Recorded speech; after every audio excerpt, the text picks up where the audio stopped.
Hello, and welcome to this week's episode of the Pickleball Crew. We are a group of pickleball fanatics based in southeast Louisiana and are passionate about all things pickleball everywhere. Our focus is to inform, acknowledge those who help build the game regionally, and promote tournaments in our area. We do our best to present this with a love of the sport, a sense of humor, and a lot of fun. So join Vicki Wynn, Ken Wynn, Jeff Fuchsia, and me, Bud Klein, in our latest episode. We are glad you are along for the ride. Ken starts us off with his review and updates of local tournaments. Then the crew will jump into a discussion of maintaining proper court positioning. In mid-August, Vicki, Ken, and Jeff visited a pickleball event at the Rev Center in Ascension Parish, took a number of photos, and Vicki managed to get an interview with two of the event organizers. Jeff shares another one of his Burrs under my saddle, and finally Vicki will share a couple of her shout-outs.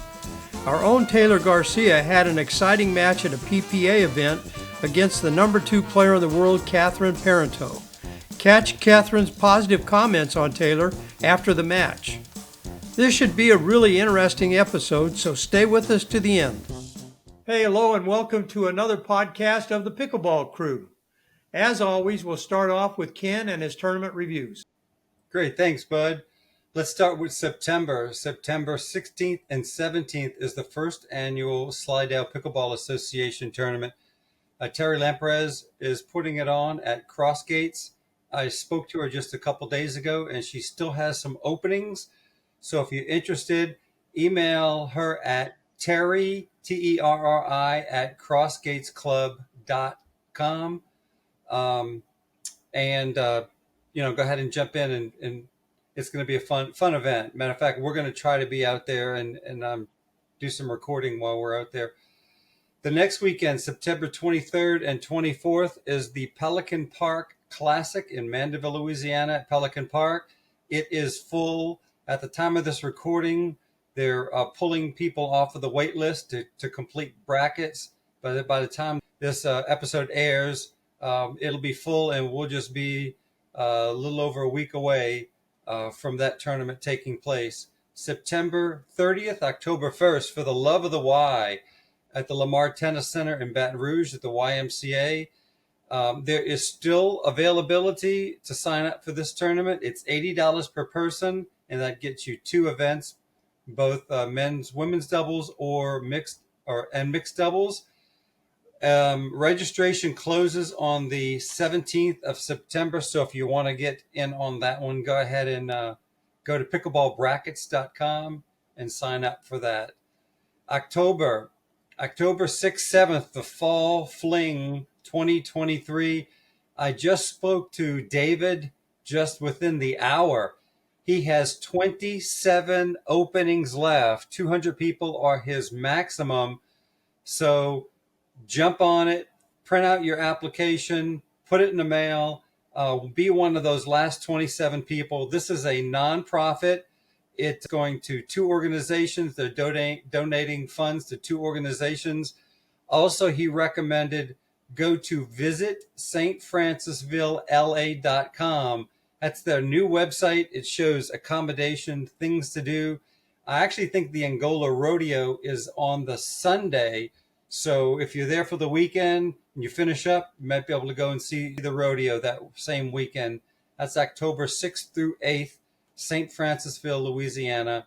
And you can email David at WFPBall,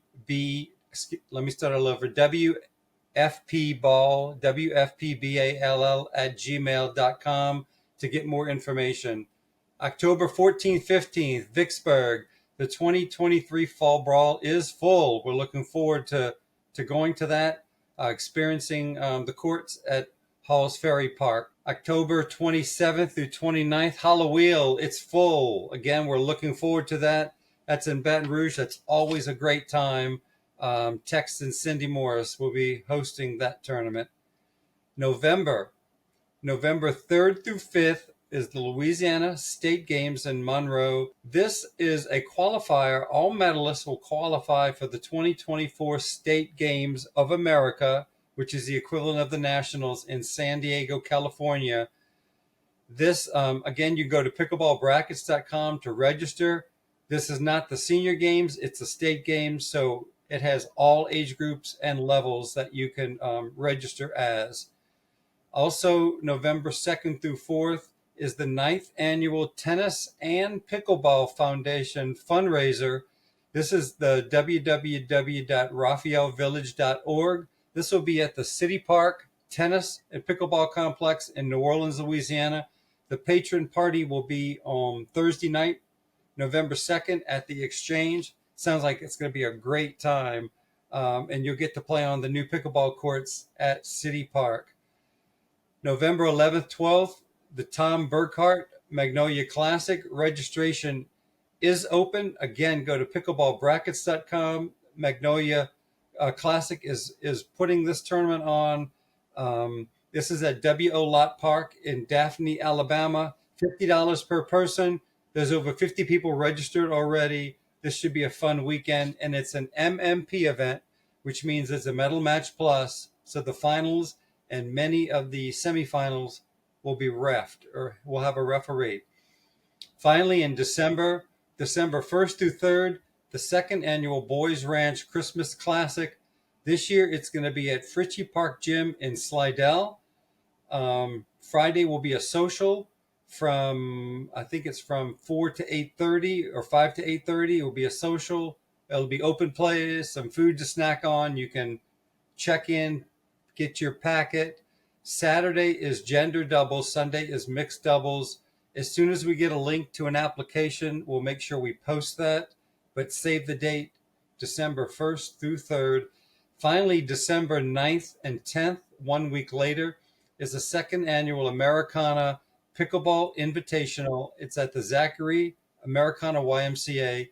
Chase Rigdon is your host, and also Magnolia Classic will be helping run the tournament. So again, go to pickleballbrackets.com to register for that. It is a USAP sanctioned event, and registration is open. So wouldn't wait around. Get on that. That should be a fun time. Chase did a great job last year, and I know they'll do a good job this year. So that's it with tournament update, Bud. Back to you. All right, Ken, thanks for that update. Now the group is going to jump into a discussion on court positioning. It was my burr under my saddle today, but I saw way too many people just standing straight up on the court, like with their paddles down, waiting for the ball to be served. And I'm thinking to myself, we're as a group, so many of us are just standing straight up, and that ready position needs to be a much more athletic position. You need to have that paddle out in front of you, and you need to have your knees slightly bent and be ready for the ball no matter how it comes. Having the paddle down, hanging, we get it. We understand, especially if it's on a hot day or anything like that, but you're just not going to be as quick. You can't unless you're in that ready position. So really, in between every ball, it's really important. And I just watched a video, and one of the things he stressed was absolutely being in that ready position. Get back in that athletic position with your knees bent in between every hit. I know it's hard to remind yourself, but I think it's extremely important that we do that. Yeah, my first comment on this is to make sure that everybody out there knows we're doing the same thing. And the tireder we get, I think the worse it is. So it's something to really, like you said, focus on. If you're playing in a match, or you're 2 to 3 games in and you feel like, man, I'm just not into it, start thinking about that and get down, especially like up at the dink line. If you don't get down, that's why dinking seems simple, but it's one of those things when you're drilling it, it's one of the most physical things you can do. If you do it correctly, you're moving a lot and getting under that ball, and you're kind of in that squatted down position to get under the ball. And it can be very physical, but it definitely something to think about to try to keep yourself in that athletic position as much as possible. Yeah, Jeff, you bring up a really good point, and something I've been working on at the kitchen line is getting my butt down and being able to reach out and grab the ball coming over the net low. And if you're down low, it's easier to get it up over the net than if you're standing straight up. My problem is at the baseline. I tend to just stand there and I'm not light on my feet. I'm kind of planted there at the baseline, and sometimes I have a hard time moving. That's something I need to concentrate on. And I know, Vicki, during our drillings, you're always emphasizing keeping your paddle up and being in the ready position. And that really is something everybody needs to learn to do. Absolutely. And it may take that practice few games for you just telling yourself the entire game, paddle back up, paddle back up, paddle back up. You get tired of hearing yourself remind you, but it is important that you do it and it becomes second nature. I mean, if that ball comes back so quickly, it's not like you have a whole lot of time. And again, this brings up the whole idea of compact short swings, because you don't have time for that paddle to go way behind you. And if as you're bringing that paddle back in, here comes another ball, you don't have a whole lot of time to bring it from way back. The closer that you keep that paddle up front, the easier it is to get some of those fast balls that are coming to you. So paddle back up it's huge. Yeah, one of the things I find, if you're not in that ready position and you then have to react to a ball, sometimes that instead of taking that, being balanced and being able to easily take a step in the direction of the ball, it may cause you to kind of stretch out your paddle, stretch out your arm, lean, and then you're kind of hitting an off balance shot where you have less control. It's easier to pop the ball up rather than if you would have kind of been in a ready position and took a step in the direction of the ball. And then you're still balanced. Then you're balanced when you're making contact with the ball versus kind of reaching out and hitting a less controlled shot. So that's one of the things that I know for me that I kind of sometimes, if I feel like I haven't been in a ready position for a point or two, and I'll maybe bounce up and down or just kind of separate my feet a little bit, bend my knees, and just kind of tell myself, get ready, get ready. Yeah, I mean, and that's a great point, because again, in the heat and as you get tired, you find yourself doing it more and more. And it's a matter of sometimes that one extra step, and had you been a little bit lighter on your feet, you may have gotten behind the ball better to make a better shot. So it is tougher in the heat right now. We're all hoping and praying that things are going to cool down a bit. But in the meantime, I think we could all do a better job of working on it and being focused on it. It may be your first, second, third game, and I'm still seeing standing straight up, paddles down, and just sort of waiting for a partner to do whatever they have to do. And then it's a surprise. Here comes the ball. No, put your paddle up and be ready. Be ready. So, I mean, there's so many times, and especially like I just saw a diagram, which was really interesting on the mid-court. So you think about the transition zone and how that ball can come back to you quicker than being at the baseline, for sure. And so that ends up being even more important for you to be lower, right? Paddle in a little lower position, but your feet a little bit more spread out. We have to remember that the pickleball is not a tennis ball, and it's not going to bounce up high. And there's some people that are just amazing with the amount of spin that they put on the ball, and it doesn't come off the ground all that much anyway.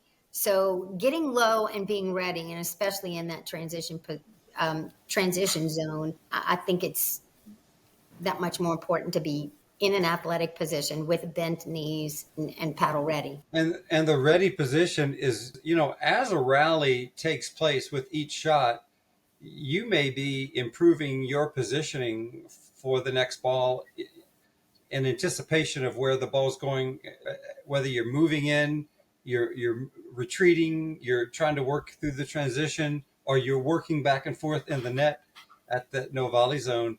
So your position is different at each shot in the rally. Your ready position may be different, but you still have to be in some form of a ready position. If you're in transition, your paddle may be lower, towards your knee area, as opposed to when you're up at the no volley zone, your paddle may be with a backhand grip, ready for a ball to come at you. And it's having your body facing where the ball is too. So it's It's a combination of things that really get you into a ready position, not just the athletic stance, but observing where the ball is, where your paddle is in your hand. So there's a lot of things that go on to get you ready for a shot that may come your way. Just to piggyback a little bit on what you're saying, I want to make 2 points. You always hear paddles up, paddles up, paddles up. Well, you want your paddle up when you're at the net, just above the net. That's one of my problems. Sometimes I'll have my paddle down, then somebody attacks you, in your torso, and then you're having to bring the paddle up.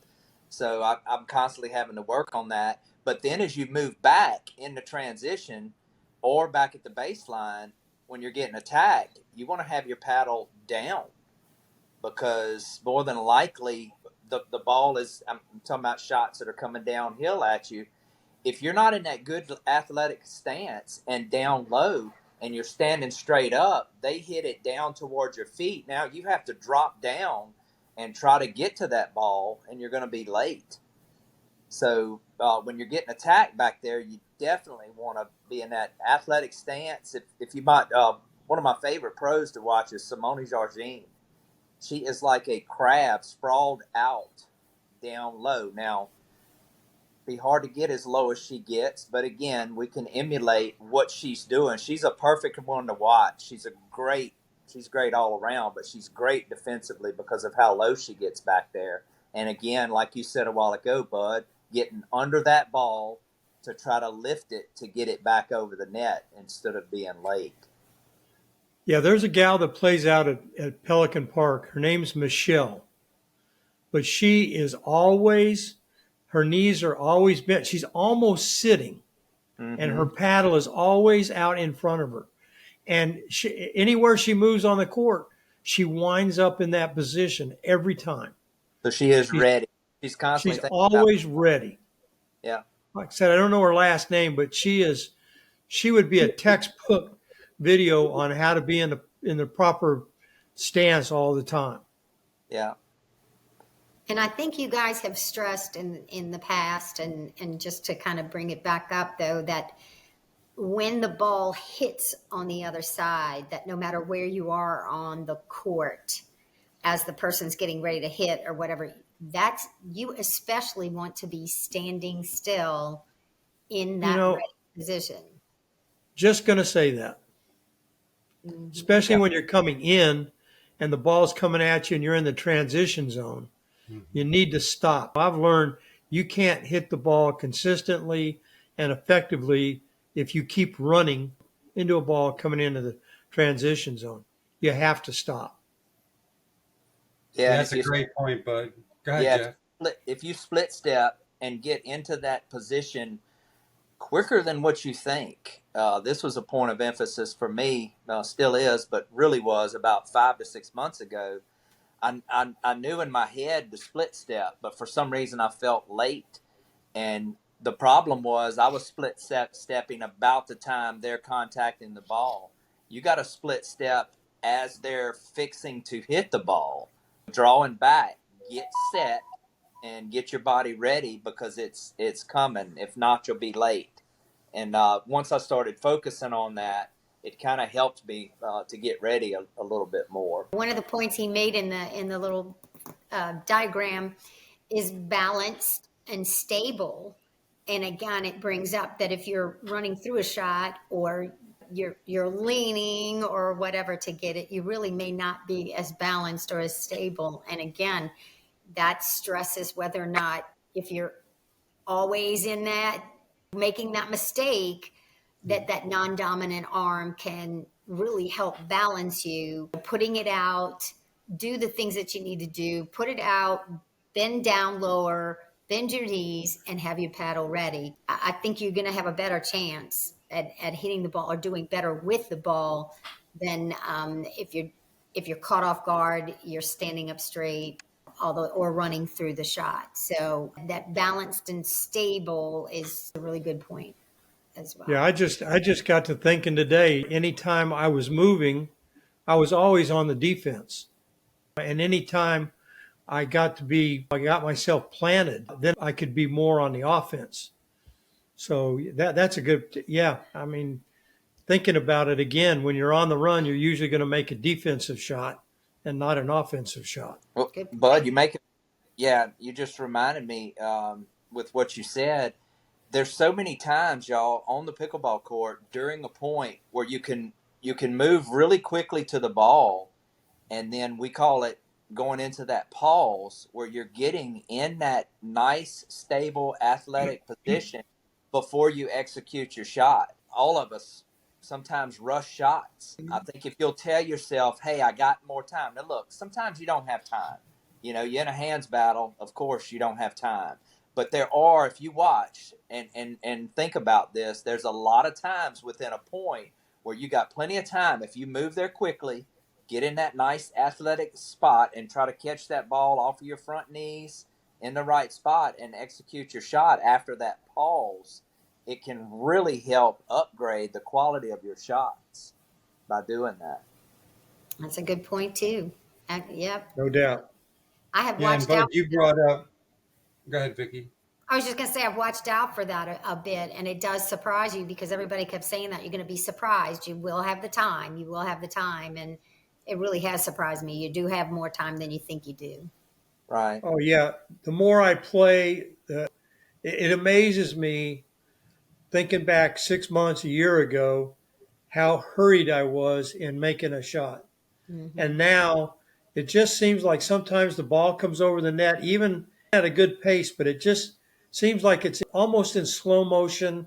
And I know where I need to be and where I want to hit it.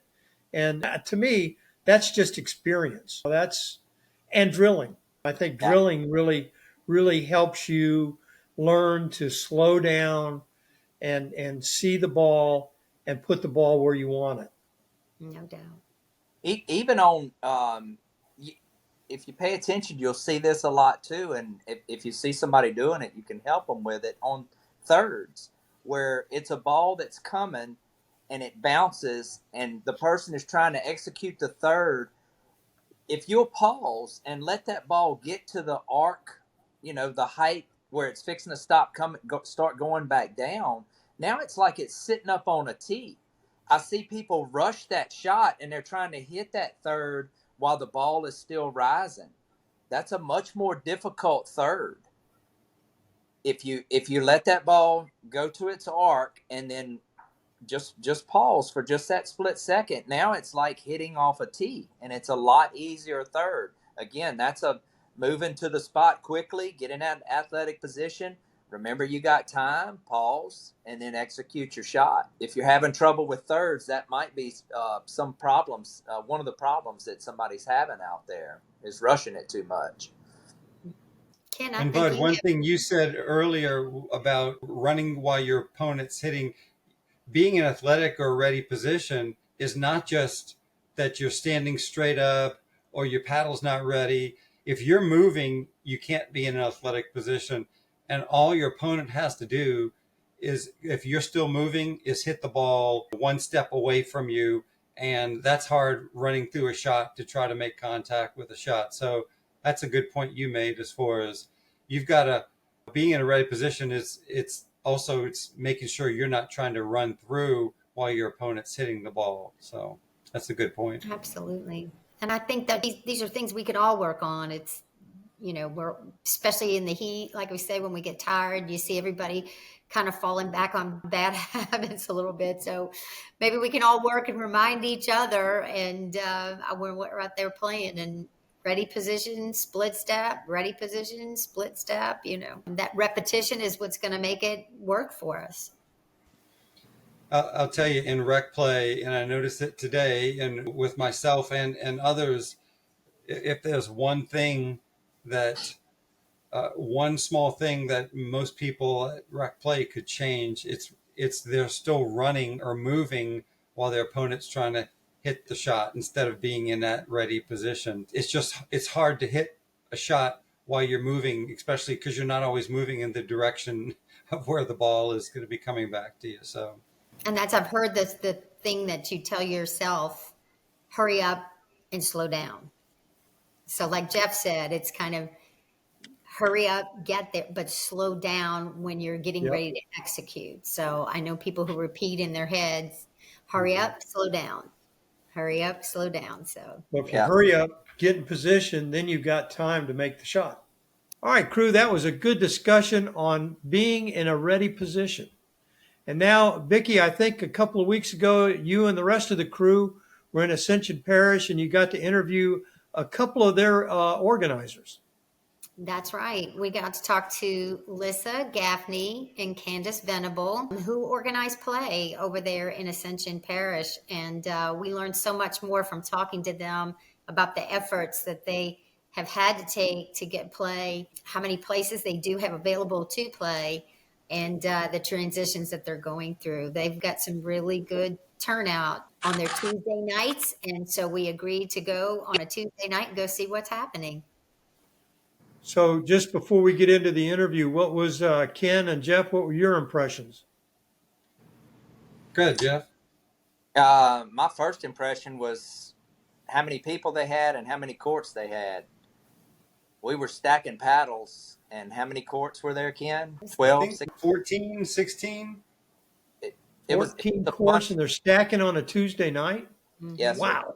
Yes. Well, the crazy part, Bud, is they advertised it. They put flyers out, and the first night they had it, 400 people showed up. Oh, my gosh. Yeah. Yeah, And there was from New Orleans that showed up. it's the Rev Center, and it's a climate control building where they do concerts and all kinds of things there. Yeah. And they taped off and got nets for 14, 16 courts. And even the night we were there were over 150 people there. And that was the third night that they did it. This was more of a special event as opposed to a regular night of pickleball? Well, no, the first night was kind of a special event to kick it off, but since then, it's kind of just been a regular night of pickleball. Mm-hmm. There's certain Tuesdays they can't do it. I think in October they may not be able to do it, or September, but so it's not going to be every Tuesday, but it's going to be many of the Tuesdays. They just have to avoid when there's other events going on. So, all right. Well, I'm really interested. They're drawing people from Baton Rouge, Denham Springs, New Orleans. They bust them in from New Orleans. Right? They did. Yeah. They had a bus? They did. That's awesome. Took a group over there. Well, I'm really interested to see the interview, and we also have some just stock video of the play, so we'll go to that now. Hey Bud, Vicki Wynn here, and we are on location at the Lamar Dixon Expo Center, and more exact, the Rev Center in Gonzales, Louisiana, and I have the pleasure of interviewing two of my good friends too. This is Lissa Gaffney and Candace Venable, and we're just going to ask you guys a few questions, if you don't mind, about the center. We're pretty amazed at the size of it. We didn't know how big it was going to be when we walked through the door. How many courts are there here? We have 15 courts. 15 courts. We probably could fit more, but I think it would be too tight. I think you would take away some of the seating area. But 15 in this building alone, we could do 4 in the next building, and there's 8 in the gym. That's great. That's fabulous. I know that the sport has really grown in this area. How long has this been available to you guys? Well, this is the first month. August is the first month that we've been able to come into the Rev Center. And we can only use it when they're not using it for big events, because they do rent it out. So we're able to get 4 Tuesdays in August. We're not going to be here September. We'll get a couple of them in October, and we'll just work with it and see, But I think when they start seeing exactly what pickleball is and what we can offer to the community, I think we're probably going to get maybe some more time, space, that sort of thing. That would be great. Yeah. So if you guys have to then retape the courts each time that you come in, or are you able to leave that tape down? We leave the tape down unless we pull it up. If they host an event in here, they will replace the tape that on the floors for us. Oh, that's nice. So if they That's have great. to pull it up for any reason, They will replace it, but it's stayed. Now this is our third night, and it looks pretty good. So Great. we're glad. Yeah. Great. And I think you had mentioned that they actually own some of the nets, but then you also bring in some of your own nets. Yeah, the recreation department, Ascension Parish Recreation, bought 6 nets that we use in the gym. We have open play Monday, Wednesday, Thursday mornings every week, and we use those over there. Our little group, Pickleball and the AP, we bought several nets that we that's donated, great. plus the balls, the tape. We donated. We did all the things to get all the work behind that. That's amazing. So, I mean, a ton of volunteers. That's So, great. yeah, That's great. Well, we know that on your Facebook, you guys are almost up to like 1,000 followers. Is that right? I don't know. I don't know. You gotta check it because I'm scared. You guys have grown, and you do have a ton of. Check it out because we think that you do. And so that's just incredible to start out with. Is that really the main way that you communicate with people about the times that are available and the days? And it's the group meet and the Facebook. Most of it's Facebook generated. That's great. So, that's wonderful. Well, you can just see the turnout that you had tonight. Do you have any idea on a regular basis, like what your turnout is and what it's looking like? So the first night we did, Tuesday night, was a promo night. So we had 400 people show. Wow. The second night, I think people got a little intimidated with the weight. So last Tuesday we had about 120. And tonight we figured we probably got about 120, 130, which is a good average. The wait is not long, but we'll be here till 9 o'clock. Right. So some people might come at 7 and stay late to 9. And right. It gives you a nice long time to play. And really, so far, what we've seen is that the wait does not seem that long. No. It really doesn't. I think everybody's having a great time. And it's a lot of social, too. We have a lot of fun. You know, I mean, the people over here, we've really got a great group. And we've really, it's just like no other group that I've seen. Right. It's so true. We know that. And everybody knows when you're at the tournaments and when you guys show up with the wagons with everything. But the one thing that I know we said, one thing for sure, we know this group has fun. Oh, yeah. They know how to have a good time and they enjoy the sport, and that's wonderful. Oh, yeah. And I know one other thing that you guys mentioned too was that you have a lot of beginners, which is wonderful. That means the sport is even growing more. And thanks to Lissa taking the time. Monday she does beginners at the gym, and then the first night we did 2 courts of beginners to try to get them into the swing of great. pickleball. That's wonderful. So let's say that this is really packed and it's kind of crazy, or you have limited days. Are there other areas over here to play pickleball?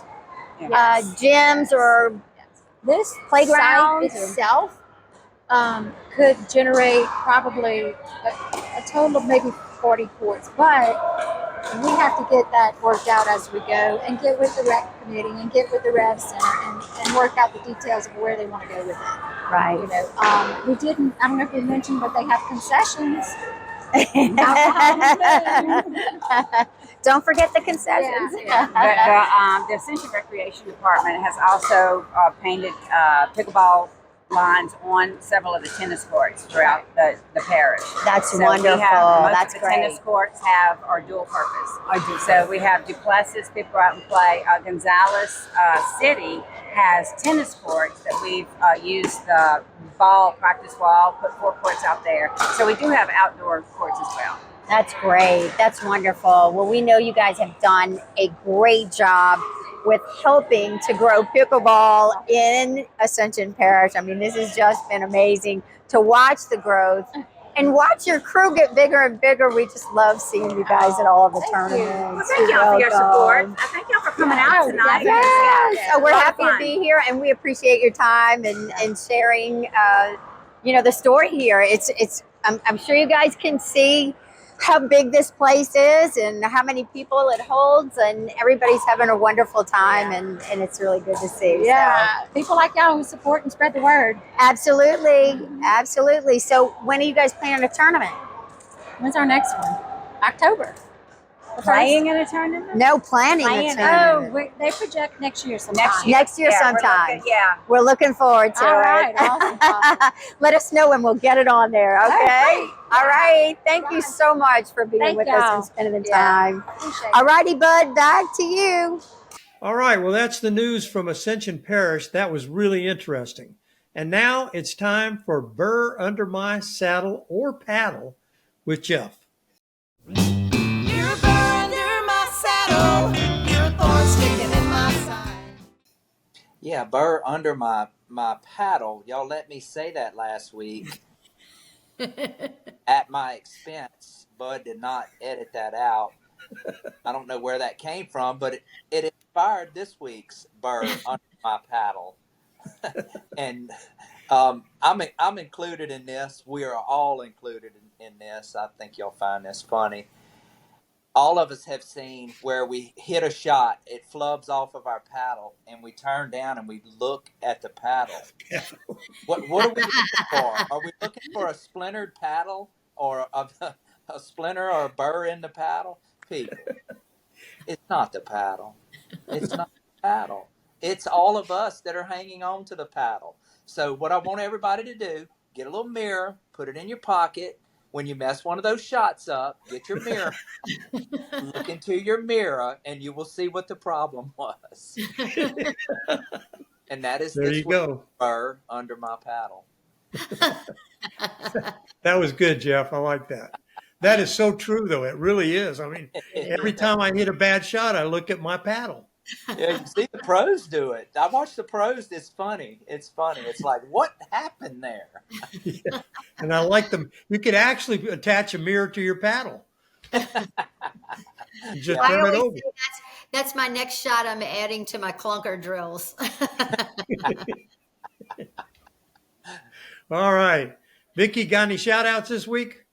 I've just got one shout out this week, and that's to all the beginners out there who have taken two big steps. And that first big step is that they get back out on the court after their instruction, whether they've been to clinic classes, learned one-on-one with an instructor, but they get out there and they play and they try to mix in, or they put out the effort to get out there and get some other beginner players to show up with them. And I know I can speak for the crew, but you come out, I'll play with you. That's right. And I know everybody else will.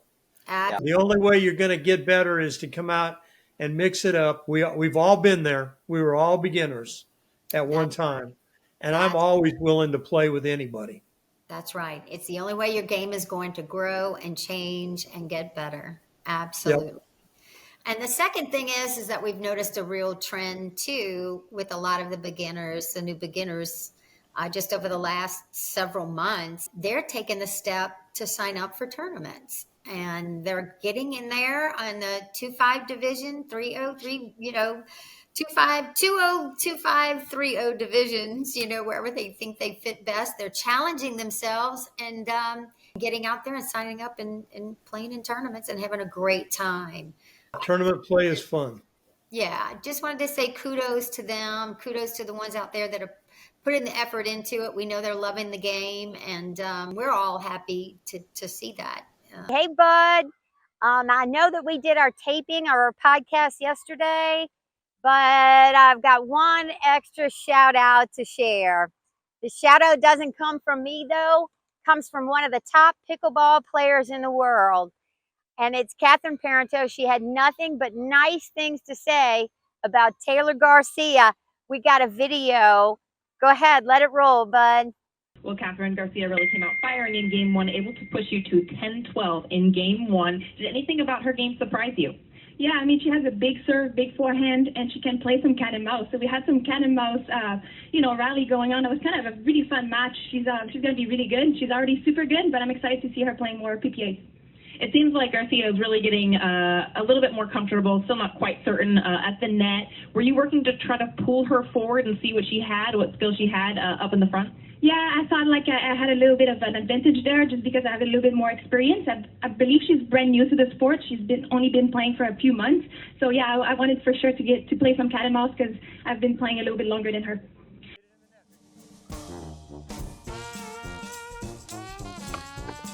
Hey, from the Pickleball crew, thanks for watching, and we'll see you all next week.